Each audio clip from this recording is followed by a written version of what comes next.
Well, welcome back, folks. Another episode of Two Chaps, Many Cultures, the world's number one.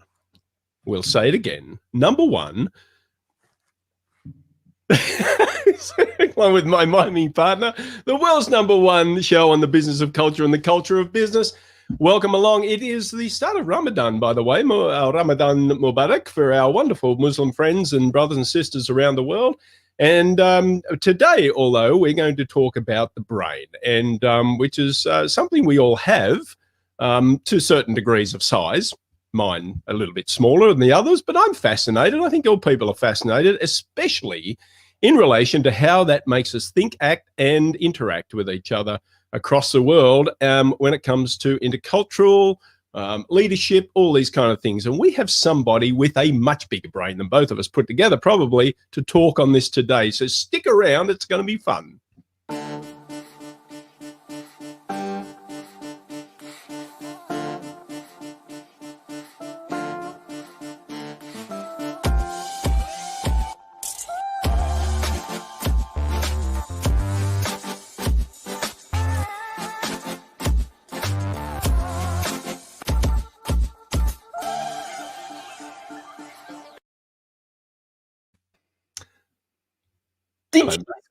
Did you again say that my brain was small? Is that what you Well, in balance, we probably even each other out. I'm learning from you, you learn from me.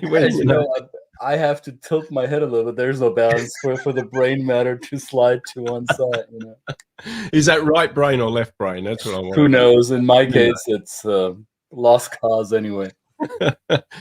Well, as we said, welcome along, everybody. Yes, we have a wonderful episode ahead for you. We've got a wonderful friend of ours who's come to teach us, as she always does, on this topic. And but before we get into it, yes, as I said, it is Ramadan, so another wonderful celebration that's starting around the world.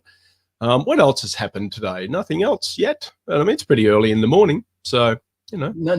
Hey, don't ask me. I don't scour the news like you do every morning. I'm happy to be alive. I walked the dog and saw 2 deer in the forest. How's that for news? Well done, well done. But no doubt your brain was actively engaged, even though you were doing a physical activity. You were probably shouting at the dog and looking out for dangers and deers and that kind of thing. So that probably brought in a certain amount of just being aware of your surroundings, being aware of how we react. And of course, as we said in the description, your brain basically runs it all, doesn't it? And I guess, some of it, I guess. Some of it on autopilot.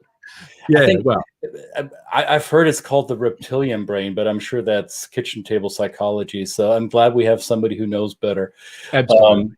It's a wonderful colleague and much, much smarter person, as Brett rightfully said. So let's get out of the way and clear the way for Miss Shannon Murphy. Welcome.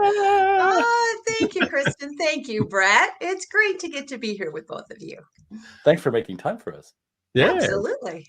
Welcome. And as Christian said, you're a colleague, a friend, and a mentor to many people when it comes to kind of making us understand how the brain works, how neuroscience comes into play when we're trying to learn about how we respond, but also maybe how we teach, how we pass information on and lead in this intercultural world. So, I mean, first of all, let's start at the start. What brought you to this work? What made you kind of think about this from a neurological standpoint? That's a good question, because it was never a conscious plan until life happens, as it often does. And suddenly we find, we think we're in one direction, and it's almost like a pool table where we think our ball is heading in one direction, and then the cue ball comes and smacks you and you go in a different direction. It was one of those cosmic smack moments 13 years ago already, which is hard to believe. And it was when my youngest daughter, Annabelle, was born with Down syndrome. And when she was born, the little bit that I thought I knew about Down syndrome turned out to all be wrong. Old stereotypes, old misinformation, all through this lens of lack and limitation, can't, won't. For those of you that are parents, no one wants that as a starting point for their child. And so I was like, no, No way. There's got to be a better way. And so her first year of life was this crash course where I was reading anything and everything I could from, she has trisomy 21, which is the most common form of Down syndrome. And for those of you that aren't familiar with it, tune into Brett and Christian's episode with Basma and Volley. They did a brilliant episode on differabilities. So log into that one, it'll get you up to speed. And so it was trying to put my arms around, so there's this extra chromosome, what does it mean? And especially as a parent, how do I help her be who she's fully here to be? And so this crash course I did of reading everything and everything from genetics to cellular biology to biochemistry to the neuroscience. And I had the opportunity to go and study at a place in Philadelphia called the Institutes for the Achievement of Human Potential. That's all based on neuroplasticity and that ability of the brain to change and rewire. And the more I learned, the more excited I got, because I realized this wasn't helpful just for Annabelle. This was helpful for all of us, because how many of you have heard by the time you're an adult, you know, what you have is what you have. And if you partied in school, those brain cells were dropping off dead and we're kind of screwed, basically. You know, we've all heard that, right? And the good news is that's not true. Well, okay, so alcohol is still a neurotoxin. We do have that. But here's the good news. Your brain builds new brain cells or new neurons every single day. Your brain builds new neural pathways, new connections every single day of your adult life. And now that we understand more about it, we can consciously intervene in how those pathways get laid down. And that, to me, is what I found just beyond exciting. I found it hopeful, because I've been in the DEI and cultural agility space for a long time. And like many of you, had these frustrations where it would feel like 2 steps forward, 1 step back, as I'd work with different clients and they'd hit these walls of, and then in terms of how do you really create sustained behavior change? And so that's where I found this just incredibly hopeful, because it suddenly illuminated a path that we hadn't looked at before through DEI and cultural agility. And so that's the path I started running down. Was never planned, but here I am. So can you define for those of us who are not as smart what neuroplasticity exactly entails? Absolutely, Christian. And it has nothing to do with smart. It's just building knowledge and skills, like we all do in the work. Feels so much better now. This is why we love Shannon. She's so kind to us. She's so kind. What's that, Brett? I said, yeah, this is why we love you. You're so kind to us. Of course. And the neuroplasticity is the ability of the brain to change and rewire. So basically, the neurons are the brain cells. And for every time we learn something, every time we think a thought, we learn a new action or behavior, the more we think that thought or repeat that action or behavior, those neurons start to form a physical connection in the brain. It's called Hebb's law, where the neurons that wire together, fire together, or fire together, wire together.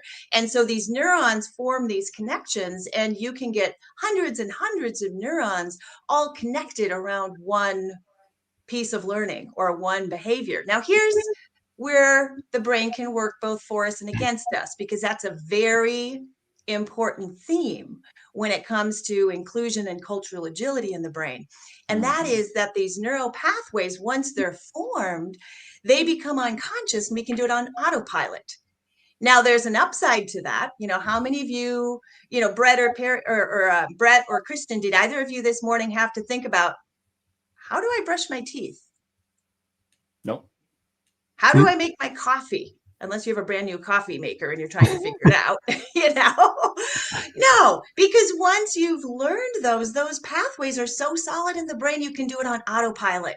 So you're probably brushing your teeth or doing your coffee, and you're thinking about your day. You're thinking about the deer. You're thinking about the walk with your dog, because the brain isn't having to put any energy into that once they're formed. Now, it takes a lot of energy for the brain to form those neural pathways. Once they're established, it becomes incredibly efficient for the brain because they can go on autopilot. It's like back when we all used to be able to work in offices and driving to, office or coming home from work. Well, I'll often ask people, how many of you have a conscious recollection? Like you get home, you're standing in your kitchen and you have a conscious recollection of the drive. And they're like, no. Those are those neural pathways working for you. Now, if you have either of you had the privilege of teaching a new driver that's just learning? Teenage daughters, yes. Yes, exactly. I've got 3 daughters, and so I've been down that road with the first 2, and it's a little scary because there's no neural pathways while they're building those skills. And if you've been an experienced driver, you have so much unconscious competence because you've got patterns upon patterns, maps upon maps in the brain around how to operate the vehicle, how to drive, all those things, and all the things that you pay attention to that now happen very unconsciously. So my daughter was driving, and it was like a 3-lane, 40-mile-an-hour kind of stressful street for her because she'd just been doing smaller streets by that point. And we get onto this busier road, and I can tell the car in front of her is going to pull in front of her. And I was like, Rachel, slow down. That car is going to cut right in front of you. Sure enough, they did. They hadn't signaled. And she looked at me and she's like, how did you know that? Yeah. And I had to really pause and think about it because, again, that's those neural pathways working for you. And I had to think about it and break it down consciously. And I said, I saw them look, but they only kind of half looked, or they would have seen you. And then I saw the wheels start to turn. So then I knew they were coming over. But I had to really stop and slow that process down and think about it, because once those pathways are formed, we don't have to think about it. And again, that's the good news. That's the bad news. Yeah. So how do we untangle those that don't serve us? I mean, there's exactly, Christian. You can have, that's where, for instance, unconscious bias can be so challenging because your unconscious brain processes over 11 million bits of incoming sensory data every single second. Think about all the images we're exposed to, all the messages that we're exposed to, and our conscious brain can pay attention to about 40 to 60 bits is what most neuroscientists estimate. So that's a whole lot of information that your unconscious brain is processing and laying down in those neural pathways without your conscious participation. Say those numbers again, 40 to 60 bit consciously, and how many bits are over 11 million. 11 million per second, you said? Yes, every second. And we can handle 40 to 60. All right. Talk about overload. So exactly.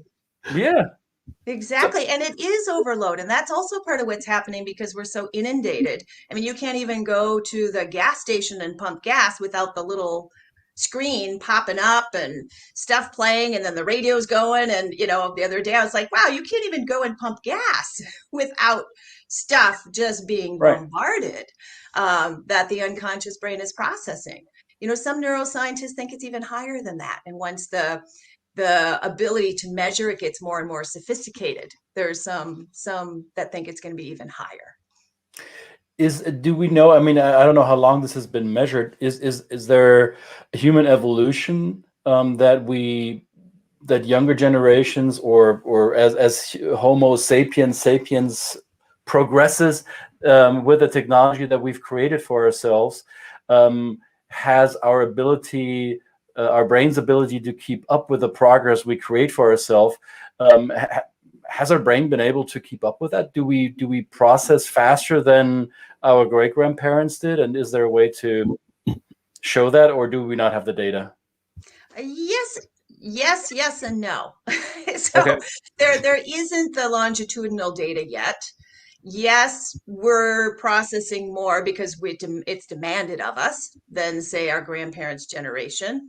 And I even see that with, my kids, for instance, and how they've built those neural pathways. They can whip stuff out with their thumbs on their smartphones with lightning speed, where I look at them in awe. I'm like, how did you do that so fast? Or they're like, swipe, shoot, Whereas for me, I can, I navigate it just fine, but I don't have the speed that they have, but Right. they've grown up with it more. And so they've built a lot more neural pathways around it.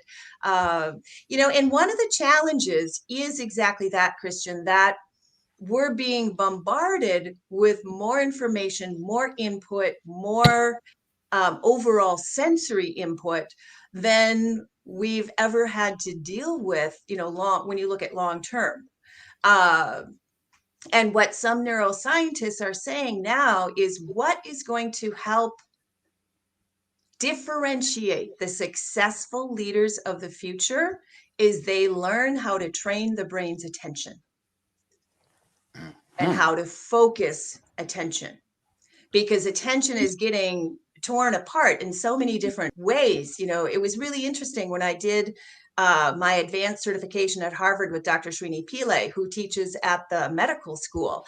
And he talked about that because he said, we only have so many, only so much attention at any one time.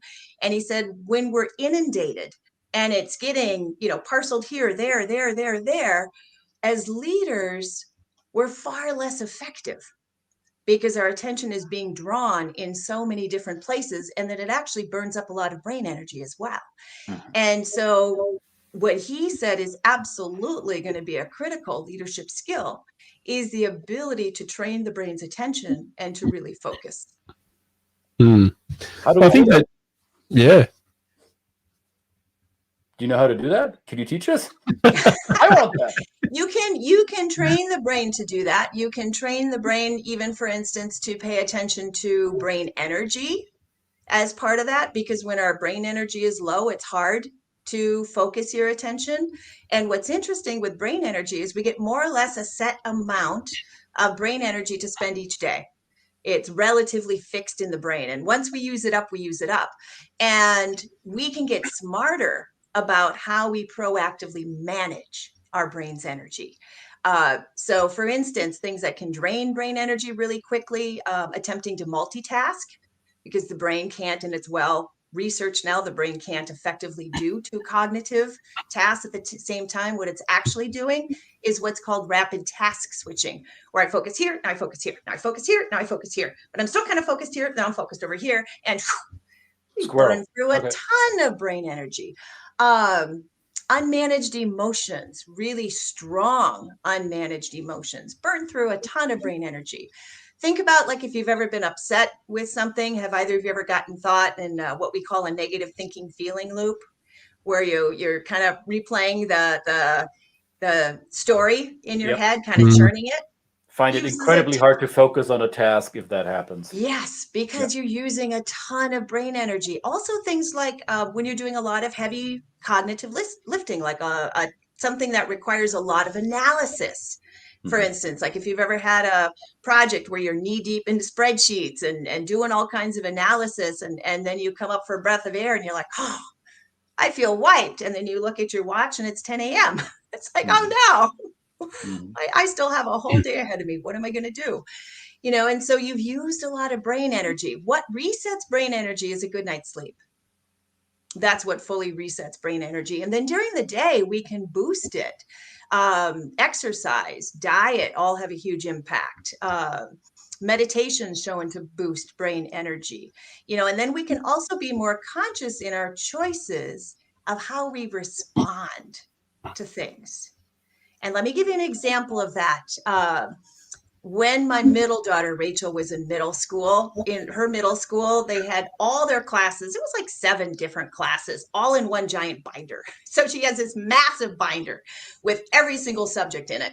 And it's before school. I had to drop her off that day and then go to a client because I needed to be at the client site early to set up to be ready to train.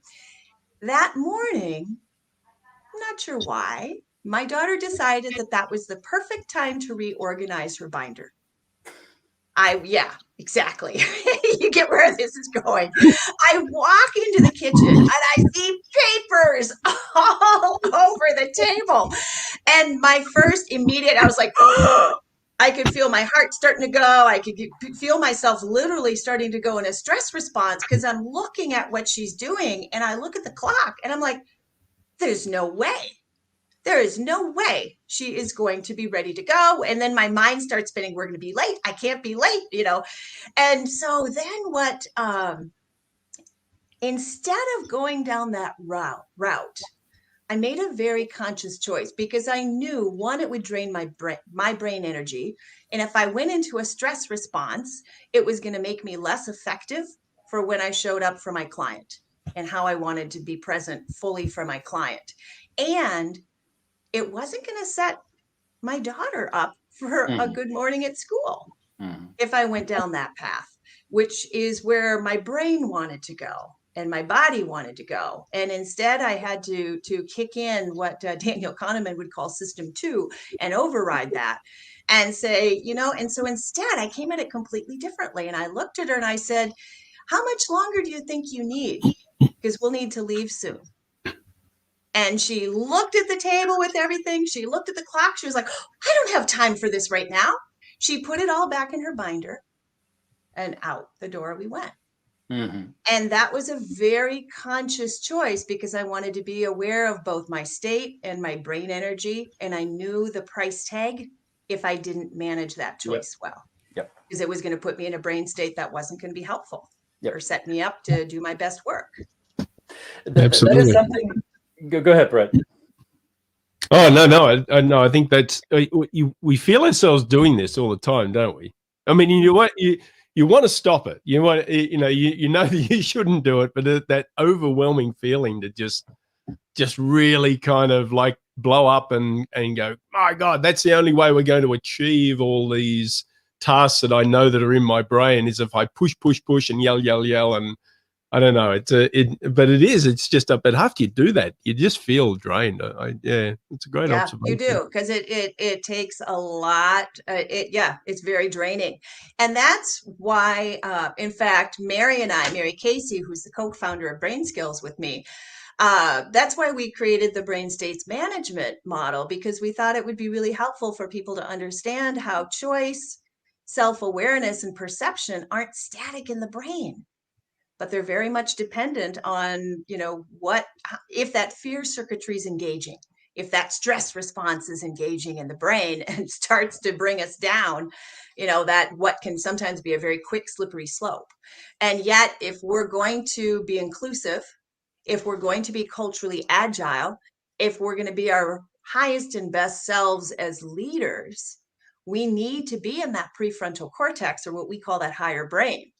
And as soon as, you know, the stress response starts to kick in, or anything that's activating the fear circuitry in the brain starts to kick in, that prefrontal cortex is easily destabilized and we start to lose access.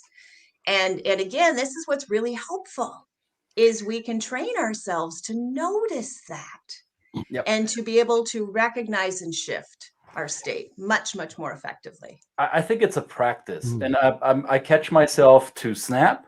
I catch myself being in effect rather than being at cause, right? So I notice that of myself, and for me it's a constant practice to remind myself that I'm a representative of the only species on this planet that has a choice in its behaviors, right? I do not have to give in to instinct. I can decide, do I want to do this, or would I rather do this, and which course of action promises a better outcome. And that doesn't always happen, right? So I have, because the reflex, the knee jerk is autopilot. That's so much easier than to have that pause button in your brain, say, oh, wait up, what's best here? Is this how I'm going to say it? Is this how I'm going to respond? And I know of myself that sometimes that works, that I can suspend my knee jerk. Sometimes it doesn't, right? And then I notice it after the fact that, dang it, I coulda, shoulda, woulda, right? Yeah. Welcome to being human. Right. Now we have Maria asking an interesting question, and I have an answer to that because she's addressing my native culture at least a little bit. She says, does the brain of multitasking Italians work differently from step-by-step working Germans, for example? Yes, a multitasking brain consumes more energy, but can we say that brains of societies that are typically multitasking are better trained to multitask? or is it a quote unquote bad habit in any case? So, Shannon, I'm going to let you take a first stab at this before I address the Germans. Well, can I add to that in the terms of, like, we use polychronic and monochronic, you know, like people that are able, I think you mentioned it well, like switching is one thing that can be interpreted as multitasking, but it just seems some cultures have the ability to be able to maybe do that switching, stop focus really quickly, switch to something else and switch back. So I just want to kind of add to that, and because it's a great question that Maria's asking here. Yeah, it is. And there's a couple elements to it. One is that culture gets laid down in those neural pathways in such a deep, deep level. So when we talk about deep culture, it's literally shaped those neural pathways in the brain. And so how the Germans operate, how the Italians operate, those neural pathways are going to be completely different, and how they show up and how they see things and how they process things. You know, that's what the cultural neuroscience studies are showing now, you know, how deeply that's wired in the brain. So a lot of the things that we've seen in the behavioral studies are absolutely showing up now in some of the cultural neuroscience studies. So when you think about someone who has grown up in a very polychronic culture, for instance, that's wired in those pathways. What becomes the difference is what you alluded to, Christian, and that is, how present are you? So there might be a lot of things going on, but if I can put my attention here for a moment with you and be completely present with you, 30 seconds later, Brett's saying something and I switch my attention to Brett and I'm completely present with Brett. You don't lose brain energy that way. In fact, what's interesting, on our brain states of management profile, it's a self-assessment that we do that gives people insight into their brain states. Brain energy is usually one of the lowest of all 7 dimensions. We measure 7 different neuroscience-based dimensions, and brain energy across the board is almost always the lowest. And I had a really interesting exception, which reminds me of exactly what you're talking about, Maria. And that is, there was a leader of a call center. Now, think about a call center for a moment. I mean, talk about inundated, chaotic, you know, just stuff coming at you nonstop. And she was the leader of this call center, and her brain energy score was one of the highest that I've seen. And I was a bit dumbfounded when I saw it. And I was doing the one-on-one coaching with her, because we were working with both the group and then the one-on-one individually. And it made sense when I talked to her, because I told her, I said, this is usually the lowest for most leaders. And so I'm beyond curious to know, why do you think this is your highest and so high for you? Because hers was way, way, way up in the green. And it was interesting because as we talked, she has done a phenomenal job of being able to train the brain's attention, so that whatever is in front of her in that moment, it has her full undivided attention. Then 30 seconds later, the next crisis comes to her. It has her full undivided attention. So she has done just a phenomenal, it ties back to the attention piece that we were talking about earlier. You know, she's just done a phenomenal job of training herself to have her attention be fully present. Now, what would you answer? Because when Maria, I'm going to bring up the question again for those of you who are tuning in after the fact. Maria is bringing up some country culture comparisons, and specifically about Italians and Germans. Now, being a German myself, I know quite a few of my fellow Germans who tend to be quite multitasking, and I know from working with dozens of Italians that I've met several of them who are very linear in their time management approach, who do not multitask. So if we say that a culture leaves neuroscientific imprint on our neural pathways, which I'm not disagreeing with at all. How do we explain the variance, right? So this has been something that cultural comparison frameworks have had to deal with ever since 𝙏𝙬𝙤 𝘾𝙪𝙡𝙪, that we have these nation culture comparisons, and yet they don't always match up, because we find in every nation culture, if there is such a thing to begin with, we find variants of certain behaviors and certain habits. So how do we explain that from a neuroscientific standpoint? Probably the easiest way to explain that, Christian, the single, I think, largest aspect of diversity in the world is the brain. No two brains are wired alike, Right. period. And so when you think about diversity, I mean, it can't get any more diverse than that. No two brains, even when they've done studies on identical twins that have grown up in the exact same family, they're identical twins, you know, DNA, everything's a match.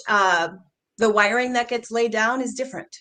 Mm-hmm. Because then our life experiences get laid down in those neural pathways. The messages we get from our immediate family, from extended family, from media. I mean, all these other things that can influence how those neural pathways get shaped. Got it. And so that's where absolutely, you can have some cultural tendencies like we talk about in the intercultural field, but there'll always be variance in any given aspect. Also, so you've alluded to the fact that you've kind of measured brain energy, because you're obviously working with clients where you're using tools. So what are there specific tools you measure this? Does this mean being wired up to a machine or something like that, or I would imagine in a neuroscience lab they probably have that degree. Ours is a bit more low tech, right, where it's really starting to pay attention to things like diet, sleep, exercise, emotional management, things like that we know from the research all impact brain energy. And so, for instance, in the brain states awareness profile, one of the dimensions looks at brain energy. So it asks people questions around their sleep, their diet, their exercise, things like that. So you can start to see. So like if you have someone that has a huge sleep deficit, for instance, absolutely, that's going to be impacting their brain energy. In fact, it's interesting because after I started reading a lot of the sleep studies, I completely shifted how I prioritize sleep. I mean, I used to never sleep. In fact, I joke with people. I was like, I'll sleep when I'm dead. Who needs sleep? And then after reading the sleep studies and the impact on cognitive performance, as well as just overall, well-being, I was like, whoa, okay, I'm repatterning that habit. And I have, and it's made a big difference. And so there's things that we know will absolutely drain brain energy. And then there's things that we know from the research that will absolutely help manage brain energy more proactively. One of the simple tools that we give people is a brain energy log, where we have them when we're doing longer trainings. We have them like over the course of 3 days, start to notice and train themselves to notice their energy levels and notice. And so pausing at different points during the day and just putting a little entry into their log and saying, yeah, exactly. Like you track your sleep, you see the impact. Same idea, track what you eat, track your level of exercise. If you're going to do one thing to help your brain the most, it's exercise. The studies are amazing. Even when they take people that have never exercised, they start them on just a simple like 20 minutes, 30 minutes, 3-4 times a week, the gray matter literally grows in the brain. And so there's a lot that we can just be smarter about is really what it comes down to, and just build our awareness to manage ourselves better. Because I look at it in terms of when we make a commitment to be our highest and best self, as much as we can, then that can become a touch point for, okay, what do I need to be aware of? What's helping me do that? What's getting in the way of me doing that? You know, I know, for instance, when I've got a whole bunch of training, I am very aware of what I eat, because I know if I eat junk, I'm Yep. not going to feel good. I'm not going to feel as sharp. I'm not going to my overall body energy isn't going to be feeling as good. So it's just starting to notice what's true for you, you know, for each person, because Right. it's going to be, of course, different from person to person to person. Yeah, nutrition. I noticed that too when I do multi-day events or full-day events, and back in the day when we did that in hotels, right, when lunch and meals were catered, and there was, I mean, there's, you know, the spreads in North American hotels, and I usually only pick the light salad for lunch, and people will look at me like, "Hey, have some of this, have some of that." I say, "Yeah, I know better," but because in the past I didn't, and it didn't help my energy. So the meat coma or the post-lunch slump, that isn't just imagined. That is, in fact, a direct correlation between our food processing system and our brain, right? Oh, yeah, because then you get into, you know, which is how quickly your body converts what you're eating to sugar. Right. You know, and that's where, I mean, how many of you have been training? I mean, especially in the US, where they do like a pasta lunch because it's cheap and, and easy. And then after, you know, 20 minutes, 30 minutes after lunch, everyone's like, you know, Yep, exactly. they're going into complete just food snooze. And so, yeah, absolutely. And so we can, like I say, like I loved Maria's comment about when she started tracking her sleep, of noticing that, because, and this is building, because self-awareness isn't static in the brain. One, it's dependent on what brain, you know, how much the fear circuitry is dominating in the moment, and how that's activating or firing up, say, the limbic system, or even a full-blown fight, flight, freeze threat response. But also, we can build our self-awareness in terms of what is called metacognition, that ability to think about our thinking and to notice our state. Now, metacognition can absolutely be strengthened. And from a cultural perspective, there's a lot of benefit in doing that. In fact, studies will show, and metacognition is simply a fancy term for being able to think about your thinking, to notice your thinking, notice your emotions, notice your reactions, and be able to be aware of that. Now, there's been some really interesting studies that have looked at people that, for instance, get cultural knowledge. You know, think of like going through, you know, different aspects of, here's what you need to know about different cultures, or maybe it's a culture specific training if someone's relocating or something like that. What they have found is if people get the cultural information, but they do not have good metacognitive skills, they're more likely to stereotype.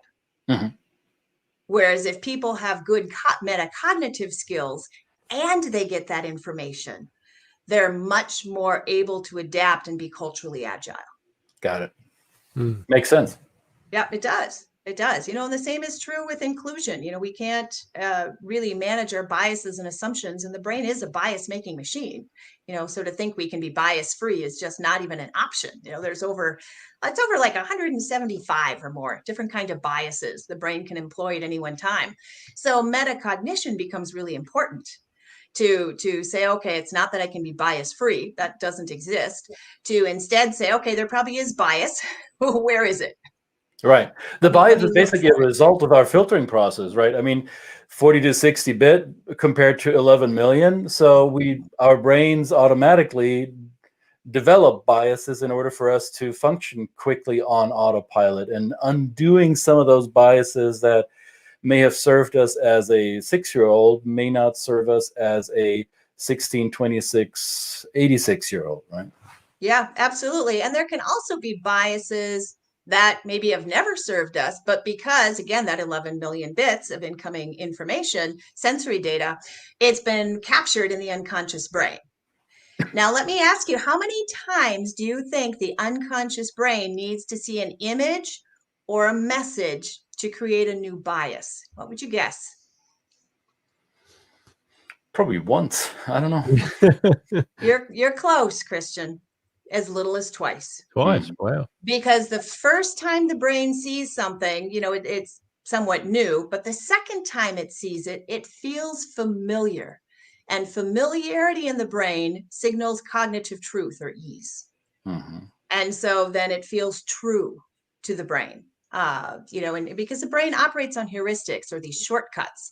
Right. And from an unconscious bias perspective, I mean, we can have biases. Again, if we were exposed to the message somewhere along the way, even if we don't consciously agree with it, it can still be sitting in our brains. If any of you are Harry Potter fans and you know how they can pull out a memory and look at it in the pensieve, you can have biases in your brain that if you could pull it out and look at it, you'd be horrified because you could look at that bias and say, I don't even agree with that.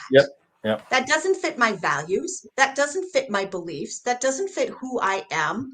What is that doing in my brain? That's why it's so confronting, right? And that's why doing the work of even exposing the idea of this to other people and ourselves is confronting, and it can bring in, again, right? We kind of bring in that kind of fear response, right? It can go, oh, this threatens me. This threatens what I thought of myself. The very person that I'm most intimate with is the person that I look at in the mirror every day. Right. And when you're confronted by the biases in that person, then it can be a very confronting thing. So it's I don't know. I mean, there's so much here you can unpack. I mean, that's why I find this fascinating. I think it's just and it's why we, if you really want the best for the people you lead and your family and all those things, all those people around you, I don't know. I could go down a lot. We could be here all day talking about this. I'm sorry. I'm going to. Part of the fun. Absolutely part of the fun. And what you were saying too, Brett. Shannon, real quick. Sorry. Let me honor some of the comments. I don't want the people who are watching to feel that we're not listening. So Ana Luisa Romero says, metacognition, meditating about your thinking, witnessing what you're thinking with awareness. To which Anthony is responding, is that another way of saying self-awareness? Is that, Shannon? It is, but it's almost like a slice of self-awareness. All right. Is the way I think about it. We have to have metacognition to have a deeper level of self-awareness. Right. Maybe that's a way to think about it. Good. Thank you for that. And Antimo, who could defend his Italian brothers and sisters, says this should be a dialogue discussion of foundational basis in everybody's education early on in life. Yes. How come this isn't taught in our average curricula? Why are we still holding on to cognition levels of 100 years ago? Yeah, that's a good question. In part, it's still a relatively new field. And again, when you talk about, we could do a whole nother session on change in the brain. That's again where those neural pathways can work for us and against us. I do see the neuroscience starting to go into education, and people are starting to pay attention to the brain and how that shows up. Even with one of my clients that was elementary school, it was really interesting having the conversations with them after we went through multiple series of trainings with them. And they took the profile and we had all kinds of different applications. And then they even took our book, The Neuroscience of Inclusion, and we drilled into each chapter with, okay, how do you apply this to your school, to what you do? And it was amazing the things that they came up with. And even things like they talked about, like students where rather than just going to say that their behavior is a distraction and counterproductive, and they should just be taken out of the classroom, for instance, for an intervention, they said, maybe we can look at it differently. Maybe their body needs some movement. Maybe they need a brain break. Maybe, you know, so they realize, they're like, you know, we have a treadmill, we could move it, blah, blah, blah. And then that could become a student break. And, you know, it was just interesting the way it started to open up their thinking of what they could do. And, you know, that's a whole nother path, because then also you get into, you know, even applying into an educational system. How do you create that sense of belonging? Mm. Because that's so critical for the brain. You know, I think about that even with Annabelle, when she was mainstreamed and she was the only child with Down syndrome or any, well, no, there was one other child with a visible physical disability, but everybody else would have been hidden, different abilities, not readily visible for other kids, which I'm sure were in the school. And it was interesting because in kindergarten, it was like they made all these adaptations for her before really understanding what she needed. And so she had her own desk. She wasn't sitting at the tables with all the other students.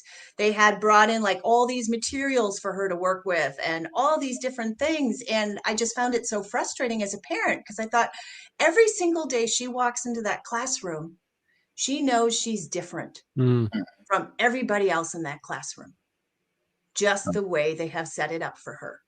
And so it was like this bit of a battle with the school. And in fact, they even wanted us to take her out of the school and put her in the district's special ed program, which was at a different school. And we refused. Because when she got to first grade, she was going to be with the same teaching team for first through fifth grade that our middle daughter was in. And they asked if she would come to the school. And so I thought, wow, two teachers that are excited to have her for 5 years and work with her. Yeah, we'll put up with kindergarten until we can get there. Yeah. And it was interesting because when we got to first grade and I met with the two teachers, because I knew them, you know, from my older daughter, and we had an amazing relationship. They're just phenomenal human beings. And I said to them, I said, can we take away every single adaptation?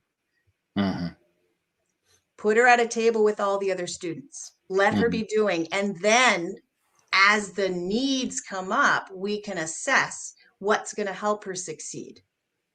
The difference, her school experience just changed dramatically. And I'm sure it changed the experience of the teaching staff as well, because they saw a different response from a student. It did. And what was they recognized that what didn't work or what they did before was not serving the need of that student to its full potential.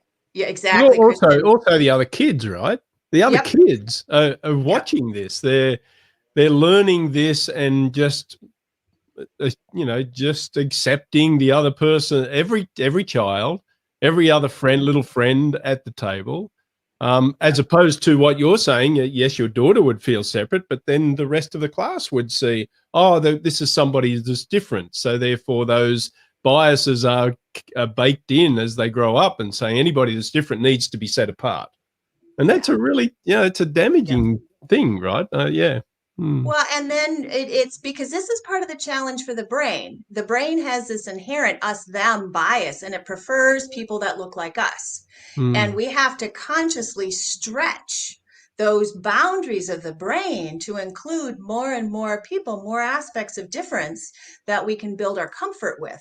And so you're exactly right, because then in that classroom, all the other students, you know, became more comfortable with Annabelle as well. And as she built friendships with a lot of them, you know, it also stretches their brains to say, this is Annabelle. I mean, so, you know, she's my friend, you know, you're now, I see you. Yeah. You're and no maybe longer then my brain saying you're an other. And then wouldn't they then see if there's particular situations where they could help to accommodate or make those changes themselves? It's not up to the teachers, and it's not up to the kids actually then say, wow, I've got an opportunity to serve somebody and help them if I feel they're struggling, because I'm probably going to get the same from Annabelle as well. You know, she'll see when I'm struggling, and so it's a two-way street.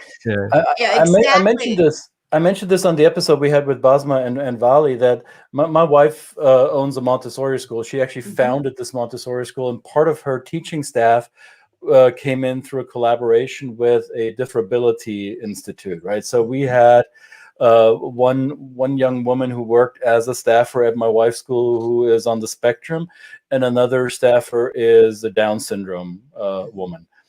And the kids in the ages from, well, toddler age all the way up to 5th grade, they were interacting with these adults the same way. They didn't see them as a differability adult, or now the special person is coming to do something with me. No, it was, they were part of the staff. And it was, I don't like the word, but it was normalized for these kids because they didn't even question the fact that these people were there, right?